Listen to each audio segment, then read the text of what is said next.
Education second year. आज हमारा topic है मेयार तालीम पे असरअंदाज होने वाले अवामल के कौन कौन से फैक्टर्स हैं जो स्टैंडर्ड ऑफ़ एजुकेशन को अफेक्ट करते हैं। तो स्टैंडर्ड ऑफ़ एजुकेशन मेयार तालीम की डेफिनेशन हम पढ़ चुके हैं। आज हम अवामल को देखेंगे कि कौन से फैक्टर्स हैं और वो किस तरह से हमारे स्टैंडर्ड ऑफ़ एजुकेशन को इफ़ेक्ट करते हैं। तो आप देखें कि अभी हमारे पास जैसे तालीम याफ्ता लोगों की, क्वालिफ़ाइड लोगों की तादाद तो ज़्यादा है, क्वांटिटी ज़्यादा है, लेकिन उनकी क्वालिटी यानी उनका मियार, उनका स्टैंडर्ड जो है वो डे बाय डे डाउन होता जा रहा है। यानी पहले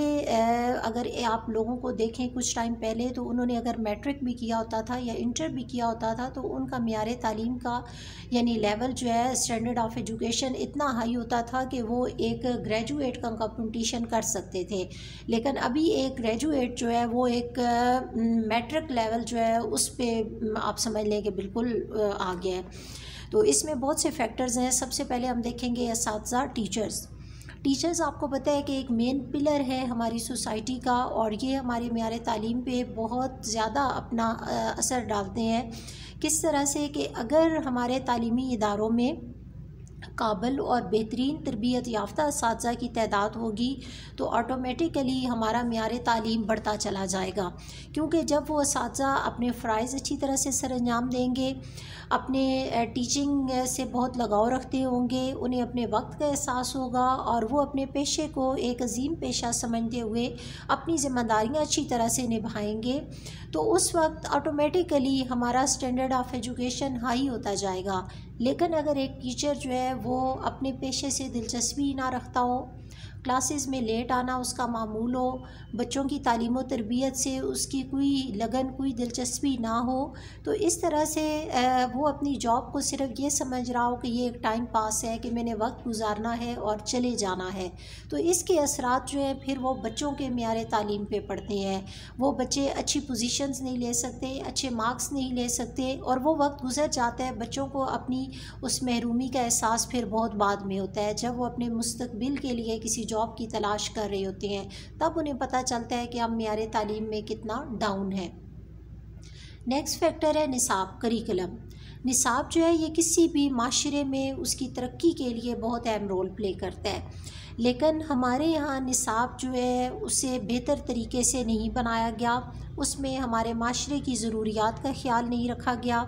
इसी तरह से मकासद को नज़रअंदाज किया गया है, और तुलबा की दिलचस्पियाँ, तुलबा की तख्लीकी सलाहियतों, तुलबा के मिजाज, तुलबा का रवैया, इन चीज़ों को अच्छी तरह से फ़ोकस नहीं किया गया।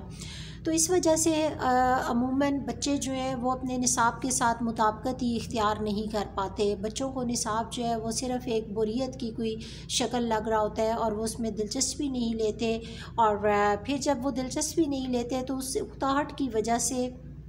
और चूँकि उनकी सलाहियतों के साथ उसका मिसमैच हो रहा होता है, तो वो बच्चे अच्छा मेयार तालीम हासिल नहीं कर पाते,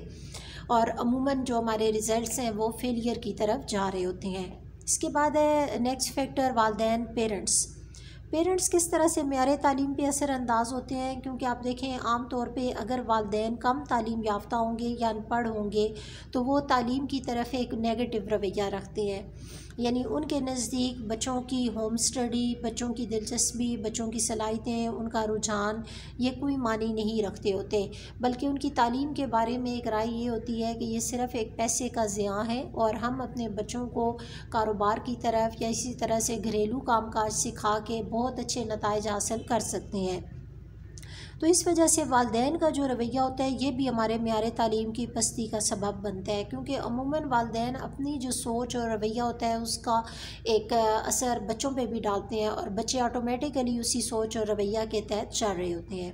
इसके बाद है समाजी और माशी हालात। अगर किसी मुल्क में अमन और सुकून नहीं होगा, वहाँ पे समाजी एक इब्तरी फैली हुई होगी, कारोबारी ज़िंदगी मुख्तलिफ जैसे जलसे जुलूस, इसी तरह से स्ट्राइक्स हो रही हैं, डिफरेंट इंसिडेंट्स हो रहे हैं, तो उस वक्त इस तरह के माहौल में बच्चे एक सुकून के साथ और दिलचस्पी के साथ अपनी तालीम हासिल नहीं कर पाते,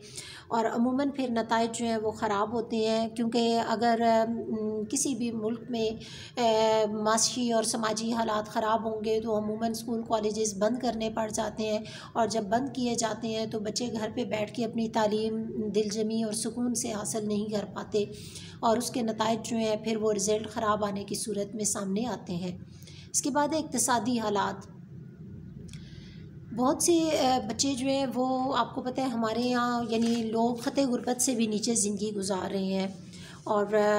फिर गवर्नमेंट की तरफ से भी इस तरह से बहुत सहूलियात नहीं है कि बच्चे अपनी तालीम ख़ुद जारी रख सकें,